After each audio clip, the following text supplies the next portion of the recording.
할렐루야, 좋은 주일 아침입니다. 오늘은 오글거리는 멘트는 없을 거고요. 소재가 고갈되어 더 이상 못할 것 같습니다. 하지만 제가 어제 저녁에 잠깐 느꼈었던 하나의 그 느낌, 것을 나누고 설교를 시작하고자 합니다. 현재 세상은 코로나 때문에 많이들 힘들고 어려움 가운데 있습니다. 벌써 1년이 훨씬 넘고 이제 2년째 거의 다 되어가고 있는데요. 이런 상황 가운데 정말 복음만이 이 모든 상황을 극복할 수 있겠구나. 그래서 또 교회는 이 복음을 사수하고 또 이 복음을 전하는 일에 힘을 내야 되겠구나라는 생각을 하게 되었습니다. 그 이유는 어제 이 축구를 보면서 하게 됐는데요. 26년 만에 아르헨티나가 코파 아메리카 우승을 하게 되었습니다. 저와 우리 가족도 마찬가지 굉장히 열정적으로 축구를 응원하면서 어제 축구를 보았는데요. 문제는 이제 승리하고 축구 경기가 끝난 다음에 이제 좀 문제가 있었는데요. 물론 저는 이제 문제라고 보는데요. 오벨리스코에 사람들이 엄청 많이 모였습니다. 뭐 수천 명의 사람들이 모인 것 같은데 그곳에서 사람들이 승리를 축하하면서 굉장히 즐거운 마음으로 그곳에 모여서 환호성을 지르며 노래하며 시간을 보냈습니다. 축하하는 것이 잘못된 것은 아니죠. 기뻐하는 것도 잘못된 것은 아닙니다. 하지만 지금 이 시국 속에 우리가 생명을 존중하고 또 생명을 지켜야 하는 사람들로서 과연 저런 행동들이 올바를까라는 그 생각을 하면서 역시 교회가 정말 할 일이 많다라는 생각을 다시 한번 해보게 됐습니다. 복음은 생명을 살리는 것입니다. 복음은 생명을 존중하는 것입니다.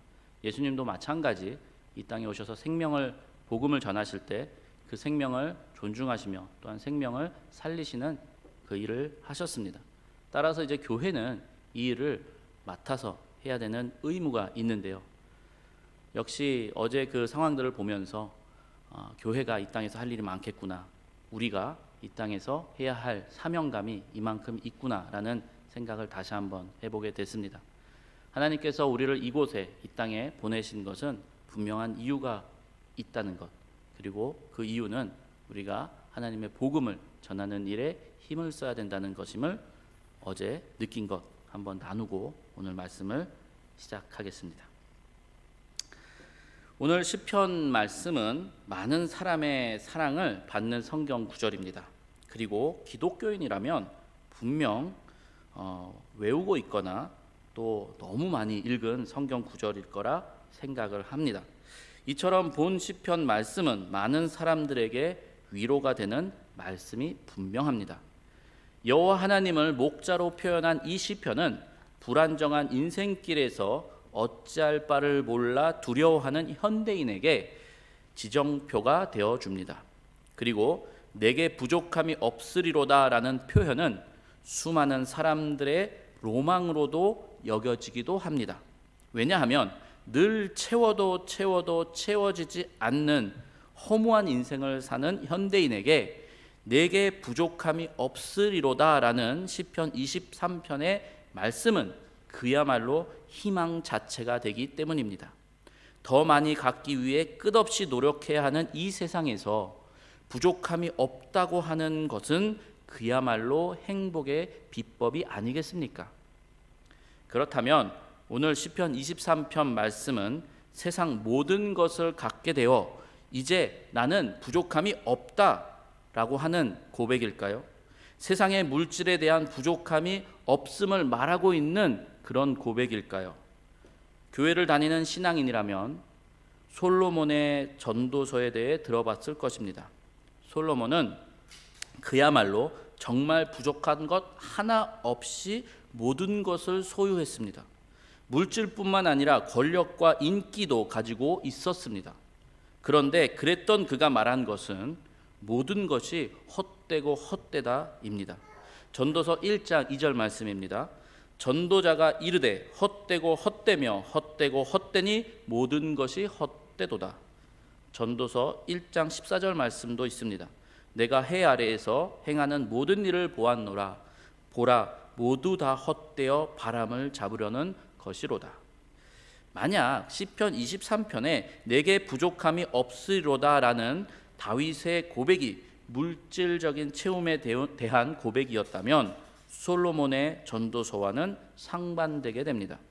따라서 시편 23편에 내게 부족함이 없으리로다라는 구절은 풍요로운 삶의 감사의 고백이 아니라 나의 전부가 하나님이심을 고백하는 고백입니다.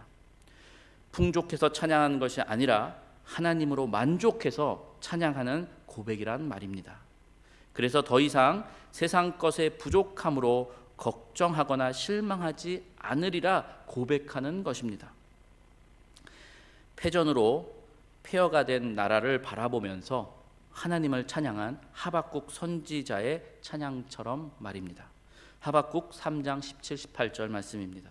비록 무화과 나무가 무성하지 못하며 포도나무에 열매가 없으며 감람나무에 소출이 없으며 밭에 먹을 것이 없으며 우리의 양이 없으며 외양간에 소가 없을지라도 나는 여호와로 말미암아 즐거워하며 나의 구원의 하나님으로 말미암아 기뻐하리로다.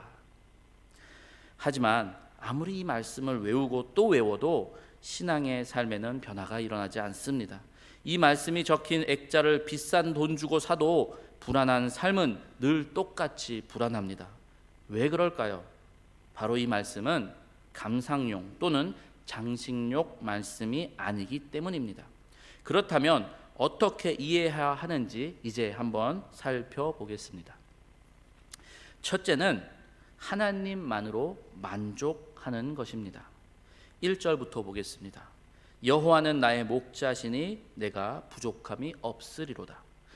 성경은 시편 23편의 저자를 다윗으로 기록하고 있습니다. 다윗은 시편의 시작에 그가 부족함이 없다고 고백합니다. 그리고 그 이유를 하나님께서 그의 목자가 되시기 때문이라고 합니다. 다윗은 그가 부족하지 않을 수 있는 이유를 하나님 때문이라고 확신하고 있습니다. 즉 그가 가지고 있는 모든 것이 하나님께 받은 것이기에 하나님께서 그의 공급자이시며 그의 모든 것의 주인 되심을 말하고 있습니다. 그렇다면 과연 다윗은 모든 것을 다 가진 사람이었을까요? 아니, 적어도 다윗이 지금 내게 부족함이 없으리로다 라고 하는 이 고백은 풍요함을 감사하기 위한 고백이었을까요? 오늘 시편 23편이 정확히 다윗의 생애 중 어느 때에 쓰여졌는지 알 수는 없지만 혹자는 이 시를 다윗이 압살롬에게 수치를 당하고 도망치던 중에 쓴 시라고 보기도 합니다.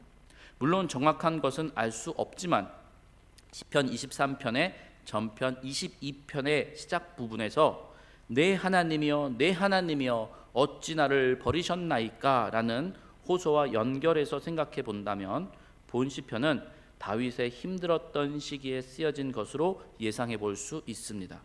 또한 본 시편에서 다윗이 언급한 사망의 음침한 골짜기와 내 원수의 목전에서 그리고 내 영혼을 소생시키시고와 같은 표현을 통해 다윗이 느긋하게 푸른 초장에 누워 양떼를 치면서 여유롭게 쓴 시가 아니라는 것을 볼 수 있습니다.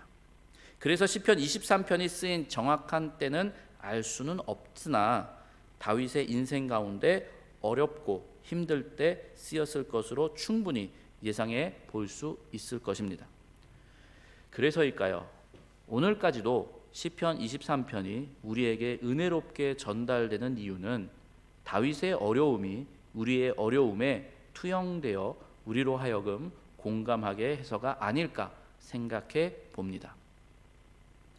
그러므로 오늘 시편 23편 말씀은 다윗이 축복을 많이 받아 기쁨에 차서 부른 노래가 아닙니다. 또한 그가 하나님께 축복을 받을 것을 기대하고 부른 노래도 아닙니다.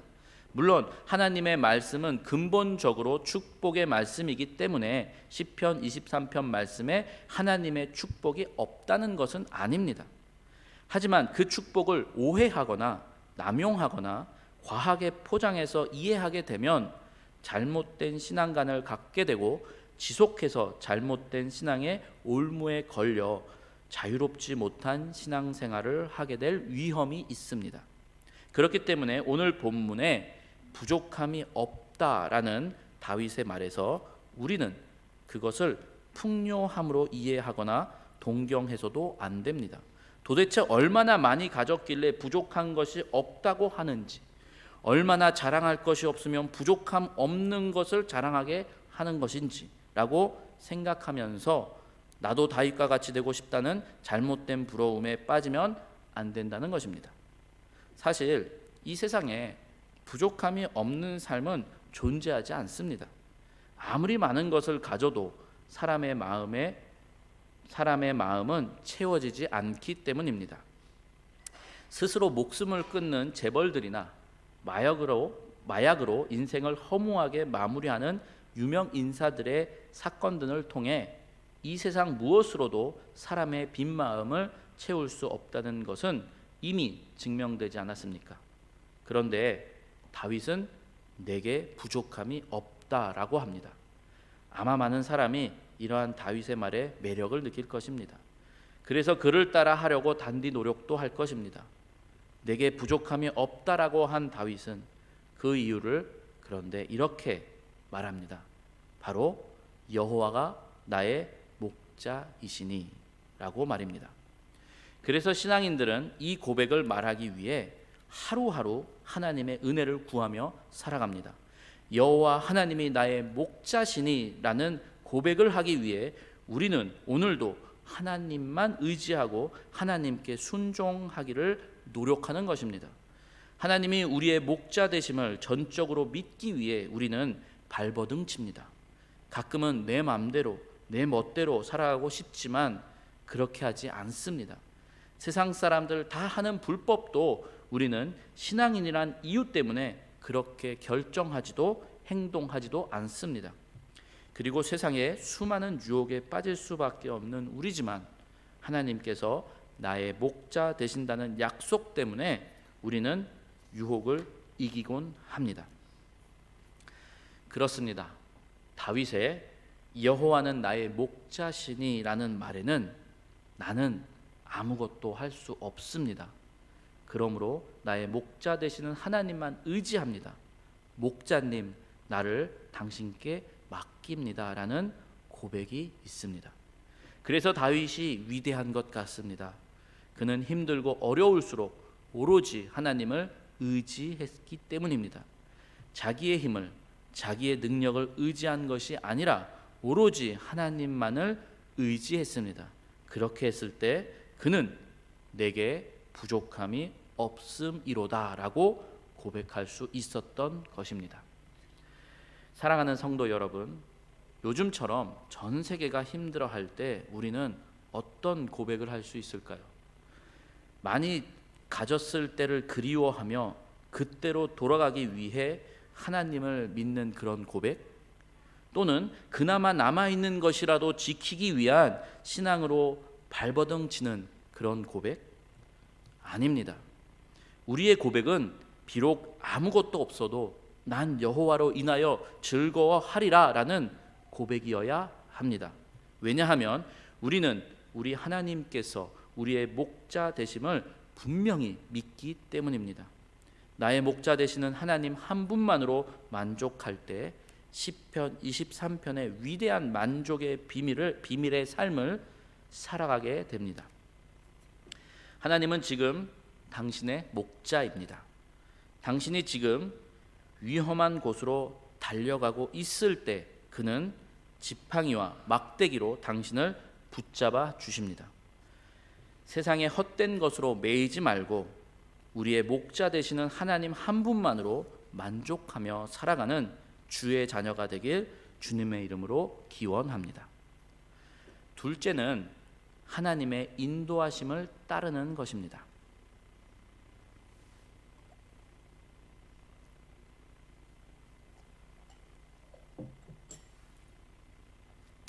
다윗은 왜 하나님을 목자라고 표현했을까요? 그리고 그 의미는 무엇일까요? 그는 이렇게 설명합니다. 2절에서 4절 말씀입니다. 그가 나를 푸른 풀밭에 누이시며 쉴만한 물가로 인도하시는도다. 내 영혼을 소생시키시고 자기의 이름을 위하여 의의 길로 인도하시는도다. 내가 사망의 음침한 골짜기를 다닐지라도 해를 두려워하지 않을 것은 주께서 나와 함께 하심이라. 주의 지팡이와 막대기가 나를 안위하시나이다. 다윗은 하나님께서 푸른 풀밭과 쉴만한 물가로 인도하신다는 확신이 있었습니다. 아마 하나님을 믿는 사람이라면 이 정도 확신은 있으리라 생각합니다. 어쩌면 세상 사람들 모두가 공통으로 생각하는 사실일 수도 있습니다. 왜냐하면 사람들은 생각하길 하나님은 좋은 존재라고 생각합니다. 물론 틀린 말은 아닙니다. 하지만 문제는 누구의 의를 위해 하나님께서 좋은 분이냐라는 것입니다. 과연 하나님은 사람의 의를 위해 존재하는 분일까요? 아니면 그의 의를 위해 사람에게 좋으신 하나님이 되시는 것일까요? 하나님은 그의 의를 위해 우리에게 좋으신 분이 되십니다. 내 영혼을 소생시키시고 자기의 이름을 위하여 의의 길로 인도하시는도다. 여러 차례 하나님께서 하나님께서는 그가 이스라엘의 하나님 되심을 그의 영광과 찬송을 위함이라고 말씀하셨습니다. 이사야서 43장 21절에 이 백성은 내가 나를 위하여 지었나니 나를 찬송하게 하려 함이라고 하셨습니다. 이 말씀으로 봤을 때 하나님께서는 우리의 목자 되심을 즐거워하신다는 말씀입니다. 하나님은 우리와 함께 하시길 원하십니다. 우리와 가까이 계시면서 우리를 푸른 풀밭과 쉴만한 물가로 인도하시길 즐거워하십니다. 왜냐하면 하나님께서는 그의 이름을 위하여 우리를 의의 길로 인도하시기 때문입니다. 이는 우리로 목자 되시는 하나님을 찬양케 하도록 하기 위함입니다. 그렇다면 우리가 어떻게 하나님을 찬양할 수 있을까요? 그의 인도하심을 따라갈 때 우리는 하나님을 찬양하게 됩니다. 찬양한다는 뜻은 상대의 업적을 칭찬하고 인정하는 것입니다. 따라서 하나님을 찬양하는 것은 그의 역사를 인정하고 높이는 일임으로 우리가 그의 인도하심을 따라갈 때 그의 역사가 우리를 통해 인정되어집니다. 하나님의 백성이 그의 인도하심을 따라 살아갈 때 하나님의 영광이 드러나게 됩니다. 출애굽기에서 하나님의 인도하심을 따른 이스라엘로 인해 애굽 사람들은 하나님이 하나님 되심을 보게 될 것을 말씀하셨습니다. 출애굽기 7장 5절 말씀입니다. 내가 내 손을 애굽 위에 펴서 이스라엘 자손을 그 땅에서 인도하여 낼 때에야 애굽 사람이 나를 여호와인 줄 알리라 하시매. 하나님의 백성이 그의 인도하심을 따라 살아갈 때 세상은 하나님을 보게 됩니다. 그리고 하나님의 위대하심은 온누리를 통해 찬양케 될 것입니다. 그러하므로 하나님의 백성은 하나님의 인도하심을 따라 살아야 합니다. 하나님의 인도하심은 우리를 푸른 초장으로 쉴만한 물가로 인도하십니다. 그리고 동시에 하나님의 이름이 찬양을 받게 됩니다. 왜냐하면 하나님은 그의 이름을 위해 우리를 의의 길로 인도하시기 때문입니다. 그런데 하나님의 인도하심은 우리가 예상하지 못하는 곳으로 인도될 때가 많습니다. 그래서 다윗도 사망의 음침한 골짜기를 다닐지라도 라고 말했습니다. 여기서 사망의 음침한 골짜기란 산의 정상으로 가기 위한 협곡을 말합니다. 이런 협곡들은 매우 가파르며 돌 사이로 지나가는 길이기 때문에 어둡고 무섭습니다. 그런데 왜 목자이신 하나님은 양을 이런 위험한 골짜기로 인도하실까요? 왜 시편 23편의 목자는 자기의 생명도 위험할 수 있는 좁고 위험한 협곡으로 양들을 인도할까요? 그것은 바로 양들에게 좋은 풀을 먹이기 위함입니다. 우리 하나님은 좋은 목자이십니다. 그래서 언제나 양에게 좋은 풀을 먹이기 위해 양들을 산 정상으로 인도하십니다. 사꾼 목자는 양들을 사망의 음침한 골짜기로 인도하지 않습니다. 왜냐하면 산 밑에 있는 평범한 풀을 양들에게 먹이기 때문입니다.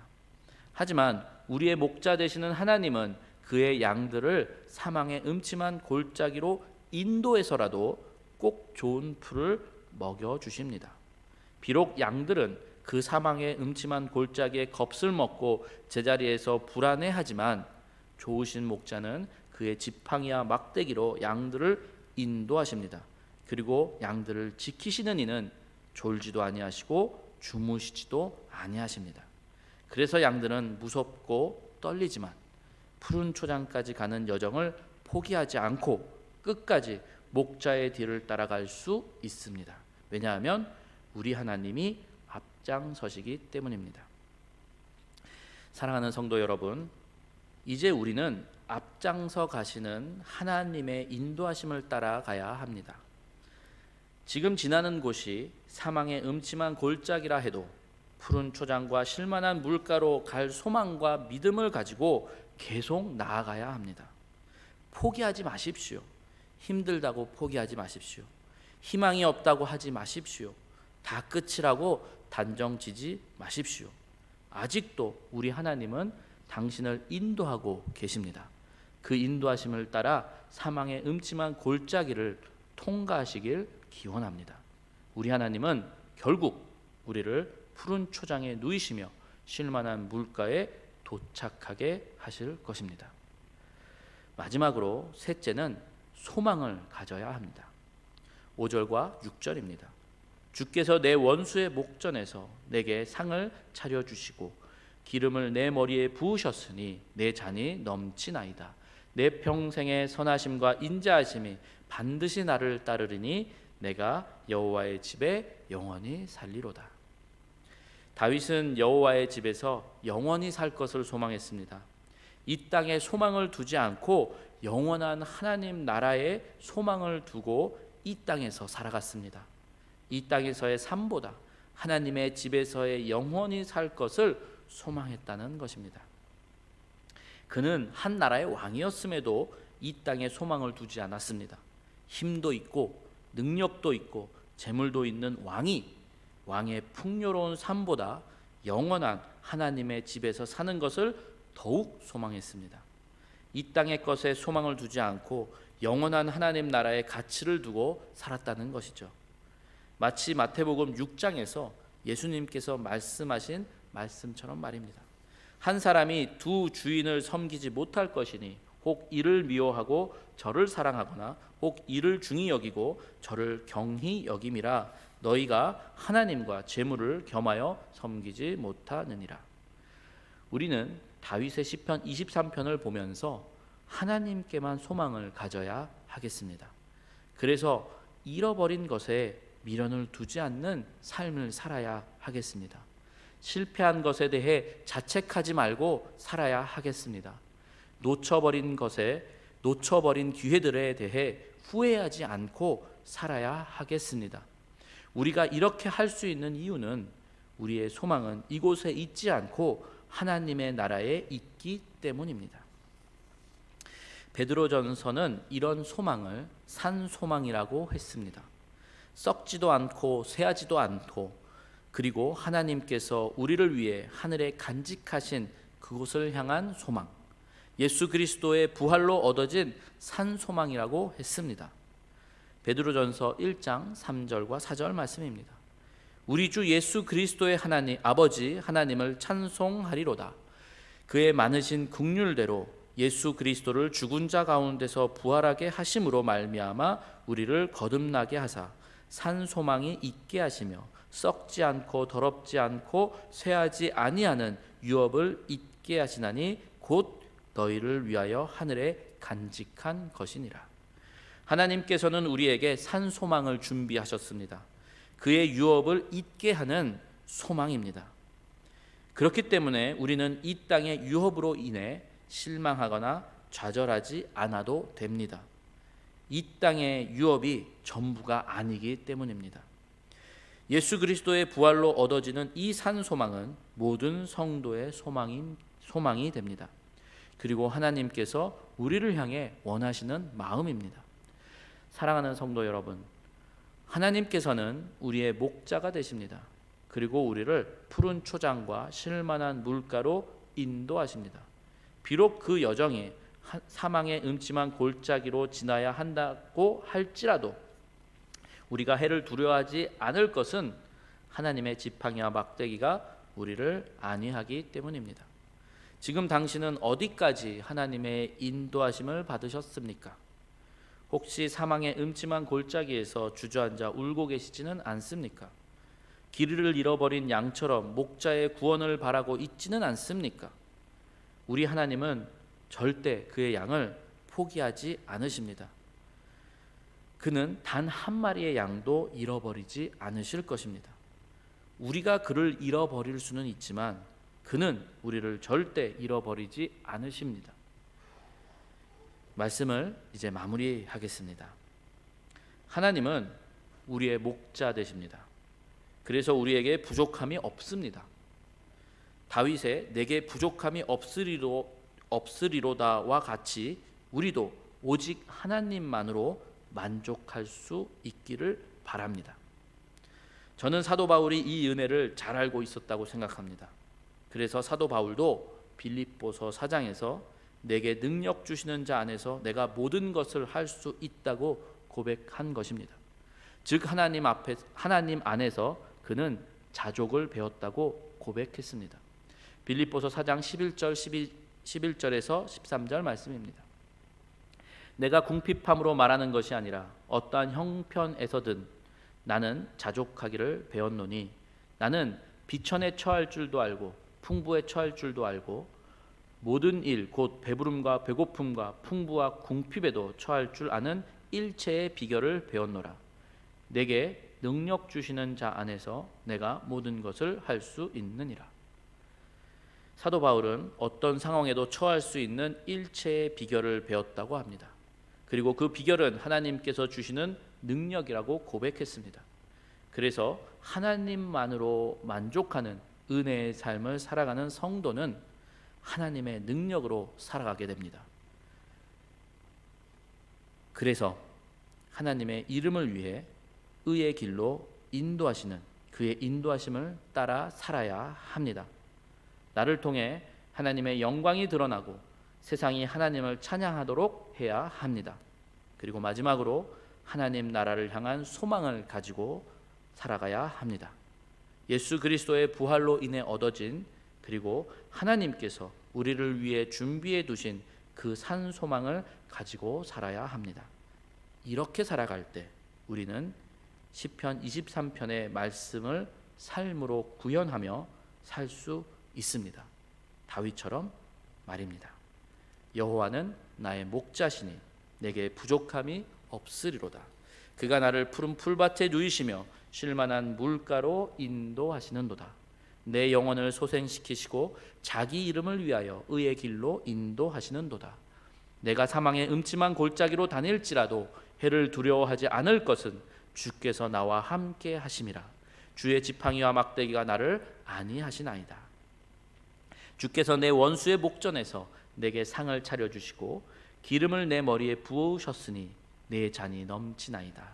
내 평생의 선하심과 인자하심이 반드시 나를 따르리니 내가 여호와의 집에 영원히 살리로다. 아멘. 기도하겠습니다. 살아 역사하시는 하나님, 감사 찬양 영광을 주님께 돌립니다. 우리의 좋은 목자 되시고 우리를 인도하여 주심으로 하나님의 산 소망을 가지고 살아갈 수 있도록 우리와 늘 함께 하시니 주님 감사를 드립니다. 아버지, 시편 23편의 말씀을 살아가는 우리 모두가 되게 하여 주시옵소서. 시편 23편의 말씀을 붙잡고 하나님의 그 인도하심을 따라가 아버지 산 소망의 그 큰 위대한 능력을 가지고 사는 우리가 되게 하여 주시옵소서. 그리하여 세상 가운데 하나님을 알리게 하시고 세상 가운데 하나님의 영광을 찬송을 드러내는 우리가 모두 되게 하여 주시옵소서. 감사드리며 예수님의 이름으로 기도합니다. 아멘. 하나님 아버지 감사합니다. 내게 부족함이 없으리로다 라는 고백으로 하나님께 헌금을 가지고 나와 바치는 우리 모두에게 하나님 은혜가 넘치게 하여 주시옵소서. 우리의 삶 가운데 이 은혜가 넘치게 하시고, 그리하여 하나님께서 우리에게 베풀어 주신 모든 것이 하나님의 것이라는 그 고백을 늘 해나갈 수 있게 하여 주시옵소서. 하나님, 힘들고 어려움 가운데 있는 사람들이 너무나도 많습니다. 주여, 그들을 기억하여 주시고 그들 위에 하나님의 은혜가 아버지 넘치게 하심으로 하나님을 거부할 수 없는 은혜 가운데 임하게 하여 주시옵소서. 또한 교회로서 아버지여, 주님께 나와 바치는 이 예물을 가지고 하나님의 영광을 위하여 사용할 수 있도록 은혜를 베풀어 주시옵소서.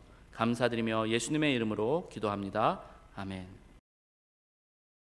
지금은 우리 주 예수 그리스도의 은혜와 극진하신 하나님의 사랑과 성령님의 감화감동 교통하심이 여호와는 나의 목자시니 내게 부족함이 없음이로다 라고 고백하는 주의 거룩한 성도들 머리 위에와, 또한 그리하여 하나님의 영광을 위하여 하나님의 찬송을 위하여 살아가는 주의 거룩한 백성들 머리 위에와, 또한 그의 가정과 그의 교회 위에 지금부터 영원토록 함께하기를 주여 간절히 축원하옵나이다. 아멘.